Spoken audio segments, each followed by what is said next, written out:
mga kababayan, speaking of Vice, dito po tayo, mga kababayan. Unahin natin, buko dyan kay Vice, unahin natin mga kababayan, itong kay Sara Duterte or Office of the Vice President na pinagbawalan daw ang DZMM. Naku, binaban, no? Sa madaling salita, ban po, hindi po ina-accredit, no? Ang DZMM na report or teleradyo or media sa Office of the Vice President. Bakit kaya? Kasi nga po mga kababayan, ito po, bago po tayo mag-react, syempre sabihin ko po sa inyo at ipapanood ko sa inyo kasi sasabihin na naman ng mga DDS to, fake news yan, hindi totoo yan, walang ganyan. Ito mga kababayan, ipaparinig ko sa inyo ha. Hindi naman magreklamo po itong DCMM anchor na si Alvin El Chico. May nakapagsabi kasi sa... Diba? Kung hindi po totoo. Yeah? Mga kababayan, mamaya po mag-react po tayo. Ha? Wag po kayo, mga DDS, wag po kayo magalit dito. Siyempre, karapatan din po natin mag-react. Kung karapatan nilang mag-ban, karapatan din po natin mag-react. Bakit? Sila lang po bang may lieg? Sila lang po bang anak ng Diyos? Bah, hindi po pwedeng ganun. Kahit pangit ka, anak ka pa rin ng Diyos. Kahit nga magnanakaw ka, anak ka pa rin ng Diyos eh. So ito po, pakinggan nyo mga kababayan. May kasi sa akin, ewan ko kung totoo, si Alvin El Chico po ito. Na hindi daw ina-accredit ng Office of the Vice President ang DZMM. Ay, teka po muna, hindi nyo po pera yun. Paalala lang po sa Office of the Vice President, ang nagpapatakbo po ng Office of the Vice President ay pera ng taong bayan. Yes, tax. Hindi po pera ng Vice Presidente. Tama. So, ibig sabihin may public interest po yun. Hindi mo pwedeng iban dahil lang ang pagturing mo ay may bias. Pag may bias sa sinasabi mo, hindi reklamo mo. Tama. Sa pamunuan kung may bias yung report, hindi ho ba? Katulad dito sa atin, kung meron mang problema sa ating pagbablog or sa ating pagla-live, hindi reklamo ninyo. Kasi lahat naman po ng ating live dito at lahat naman po ng ating pag pinag-uusapan dito ay naka-base po tayo sa mga balita. Hindi po tayo nag-iimbento ng kwento at hindi po tayo gumagawa ng kwento at higit sa lahat, hindi po tayo fake news. Yeah, ito, katulad kay Vicente Santome, pagigilitin ako sa liig. Alam nyo, sa totoo lang, yung mga DDS na nagsabi kailan ka magilit ka na. Putang ina, ano ba yung hamon ko? Di ba ang hamon ko? Kung makauwi si Digong ng Pilipinas ng buhay, magigilit ako sa liig. Nakauwi na ba? Di ba hindi? Bakit ako magilit? Hindi naman ako bobong DDS. Yeah? Pauwiin yung unang buhay si Digong, kikitilin ko buhay ko, gigilitan ko liig ko. Paano ko nga magilit ko? Hindi pa nga nakauwi. Yeah? Gilitan nyo na lang sarili ninyo. Yeah? Ito. Bakit? Bakit? Dahil part owner si Speaker Romualdez sa DZMM. Kaya ano naman yan kung part owner? Di ba? At assuming, kahit sabihin mo na, sige, pag-aari, part owner, ang mga majority owner ang mga Romualdez, anong karapatan ninyo para iban? May nakapagsabi kasi sa akin, ewan ko kung totoo, na hindi daw ina-accredit ng Office of the Vice President ang DZMM. Ay, teka po muna, hindi nyo po pera yun. Paalala lang po sa Office of the Vice President, ang nagpapatakbo po ng Office of the Vice President ay pera ng taong bayan. Diba? Ma'am Ana Estrabon, hello po at sa Serisa Force. Esperanza Labios. Yeah? Ito po mga kababayan. Narinig nyo po ang reklamo ng isang anchor ng DZMM Radio or si Alvin El Chico. Ngayon mga kababayan, itong si Alvin El Chico, isa po itong anchor na nagtrabaho po siya under, no, sa pamamalakad ni Romualdez dyan sa DZMM. Okay, sabihin natin, si Romualdez isang part holder dyan, or isa sa nagmamayari, major holder dyan sa DZMM. No? Hanggat yan po ay accredited, no? Yan po ay binigyang prangkisa ng NTC. Hanggat binigyan ng karapatan niya ng MTRCB at KBP na sila ay mag-offer it, wala po dapat magbawal sa kanila. Maliban na lang kung nagbabalita sila dyan ng fake news. Bakit? Kung meron mang fake news, sabi nga ni Alvin El Chico, ireklamo ninyo. Kasi katulad nito, pinagbawalan daw sa opisina ni Vice President Sara Duterte ang DZMM News at pati siguro itong mga reporter nila at yung mga journalist na mag-cover doon, no? Katulad nung nangyari sa kay Eden Santos, mga kababayan, dyan sa Malacanang ng Net25, di ba, pinipetisyonan nga na bawal mag-cover si Eden Santos sa Malacanang.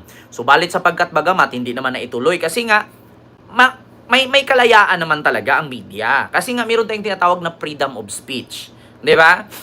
So, ngayon, mga kababayan, yan ay napuna. Napuna ni Alvin El Chico na narinig daw niya na hindi daw inaccredit ng Office of the Vice President itong media outlet na to, yung DZMM.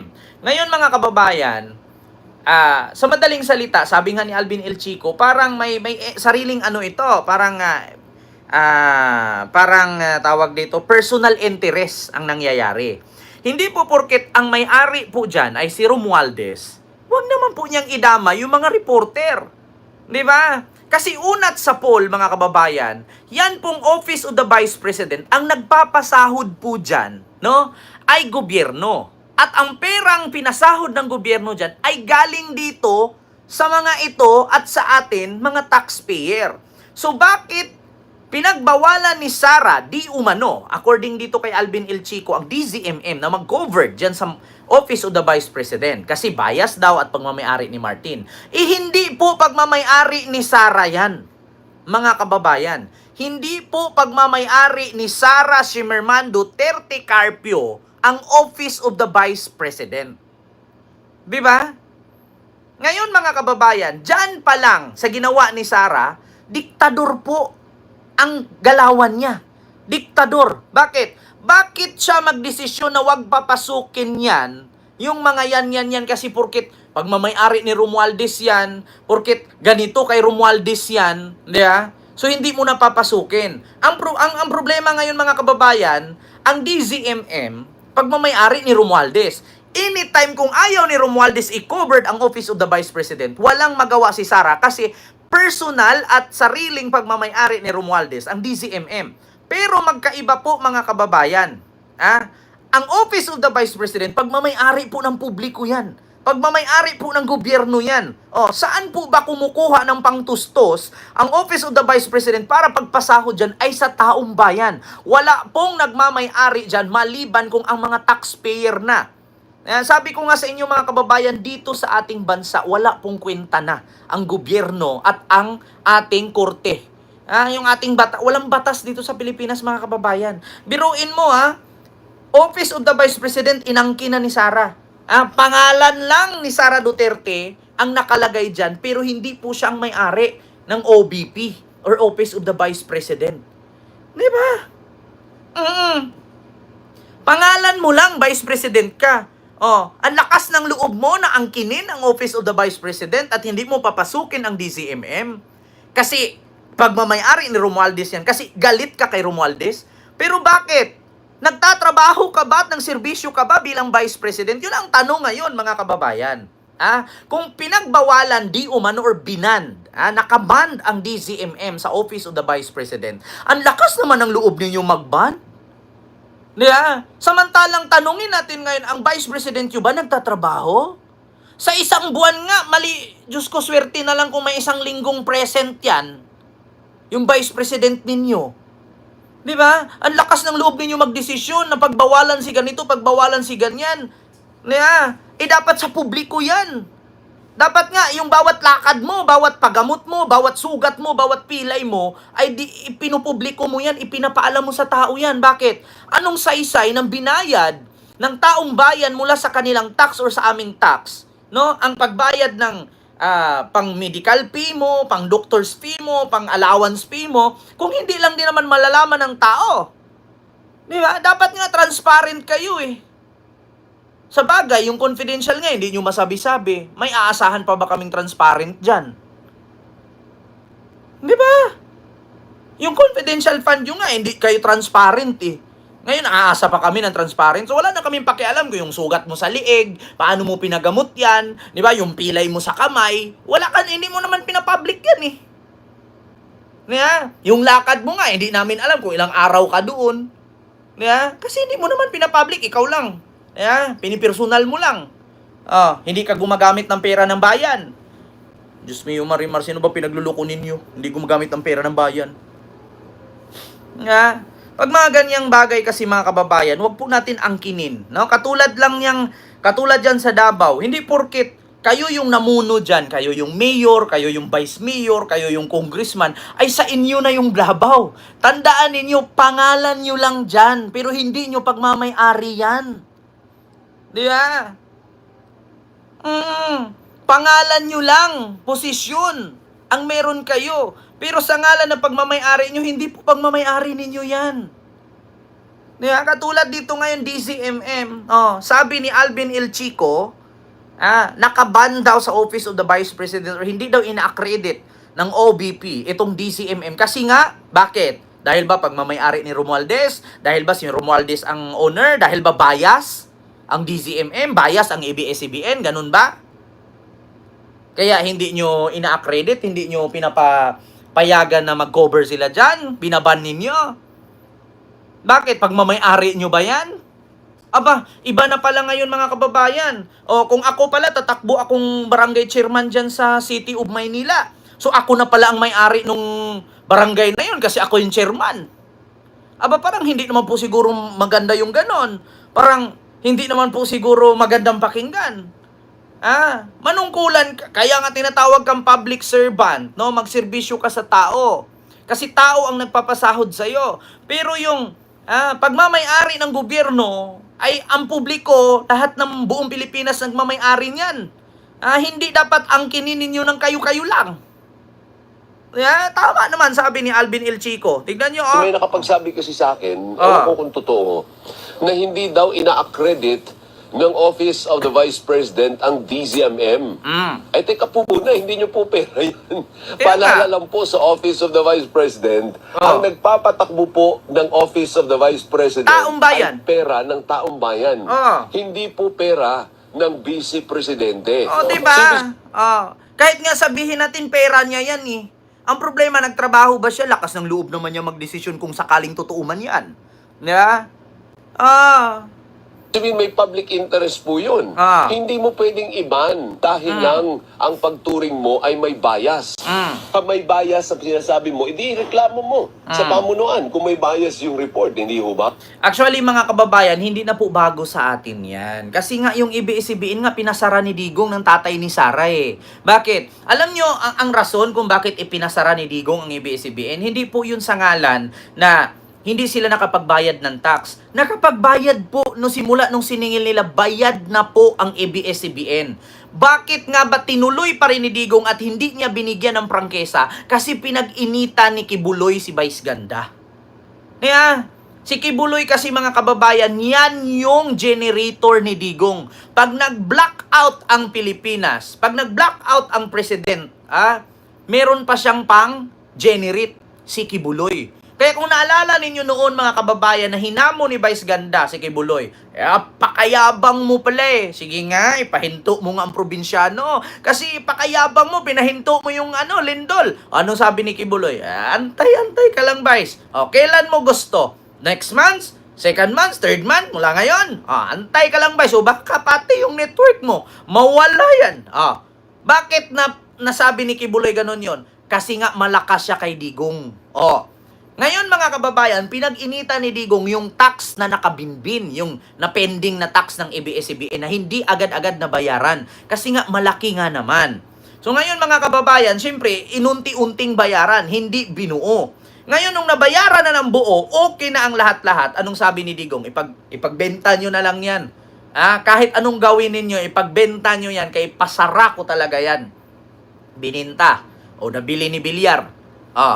Pinag-initan ni Digong. Bakit pinag-initan din ni Digong yun bukod kay Kibuloy? Dahil din po sa isang ads ni Digong, yung political ads niya, na hindi ipiniplay ng ABS-CBN. Kaya nga sinugod yung ABS-CBN Davao eh. Pinagbabato yung harap. Kasi may advertisement daw si Digong, yung political campaign niya, na hindi ipiniplay. Kaya ipinasara ang ABS-CBN. Ikaw ba naman mga kababayan, mag-play ka ng advertisement or political campaign na sasabihin mo, putang ina ninyo, papatayin ko kayo.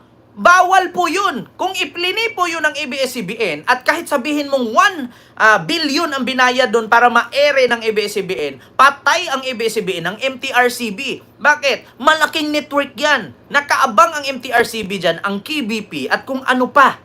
No? Pag nakita dyan na nag-play sila ng advertisement na Pag ako nanalo, 3 to 6 months, papatayin ko kayo mga putang ina ninyo. I-try ninyong i-play sa TV yan, ganyan na pananalita. Kung hindi ba sila ma-block or ma-ban, masuspended ang kanilang prangkisa, at hahabulin sila ng MTRCB. Isa din po yun sa rason na hindi na i-play-play. Ngayon, sabi ni Digong, gustong bawiin, ibalik, willing naman ang ABS-CBN na ibalik. Ang problema lang, ayaw na ni Digong. Kasi ang gusto niya, alam nyo, sa panahon ni Digong, silent martial law kasi yun. Bakit? Nasabi ko, biruin mo, pag sinabi ni Digong, patay ka, patay ka. Pag sinabi ni Digong, isara ka, isara ka. Anong tawag sa ganyan? Oh, yun bang pag-alis ni Digong, pagiging miyembro ng ICC? Pinaalam ba ni Digong sa taong bayan? Pinaalam ba niya? Nag-hearing ba? May session ba sa Senado? Wala. Sila-sila lang nagdesisyon na tanggalin ang ICC, pagiging miyembro ng Pilipinas sa kanila. Oh, hindi niya pinaalam sa publiko yon. Sila-sila lang. Nagulat na lang tayo. 2019, tanggal na. Diba? Oh, like na po tayo, mga kababayan. Yun po yung katotohanan. Yeah? Tapos ito ngayon, no, nakaban. Hindi ni-credit ng OBP ang DZMM kasi pagmamayari ni Romualdez. Kasi ayaw ni Sara kay Romualdez. So, anong kinalaman ni Romualdez sa balita? Kahit sabihin ninyo na bias kasi pagmamayari ni Romualdez to, ireklamo ninyo sa programa. Ireklamo ninyo sa kanilang di ba? Diyos mio, Marimar. Ganun lang yon. Kaya nga sabi ni Alvin L. Chico, kung bias man sa inyong paningin, ireklamo ninyo sa himpilan nila, ireklamo ninyo sa opisina nila kung bias man ang kanilang balita. Di ba? Diyos ko, kung bias lang ang pag-uusapan, kung fake news lang ang pag-uusapan, at kung bias lang ang pag-uusapan, bakit hindi nyo imbestigahan yan si Jason Sa? Nagkaduling-duling, nagkabungi-bungi na at fake news pa rin. Bakit hindi nyo anuhin si Jason Sa? Nagkaduling-duling na. Patong-patong na yung kaso ng putang inang matandang journalist, di umano na yan. Puro fake news yan.